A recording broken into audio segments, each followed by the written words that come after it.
Question 728 is a fun one.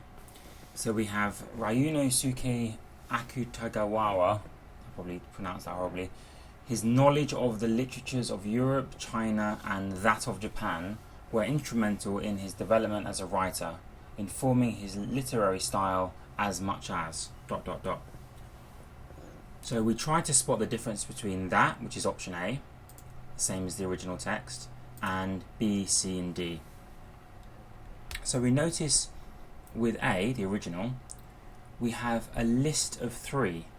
We have Europe, China and that of Japan.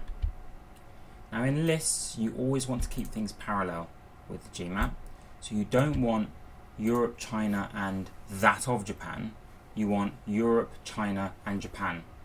So we can immediately eliminate A and, in this case, B. So A and B are wrong because the list is not parallel. So we're left with C, D and E. The difference between C, D and E is C and D have was and E has were. So is it was or were?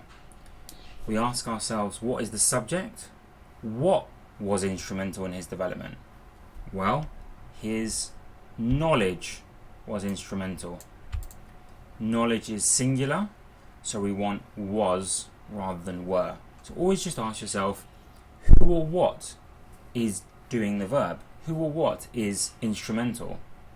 You go back and you look, his knowledge was instrumental. Therefore it was a singular entity, knowledge, so it's was. So we're left with C and D. Now it's a tough choice between C and D. The only difference is this ending. Should we say informing both his literary style and, or as it informed his literary style as much as? There's two things that would point me towards C.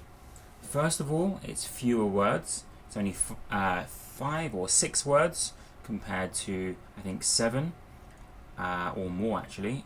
I think 9 actually words with D after the comma. So it's shorter, and it also uses a classic GMAT phrase, both and, which they like because it's quite simple. So for those two reasons we'd pick C over D, and C is the correct answer. As a quick vocab boost, instrumental means vital, necessary.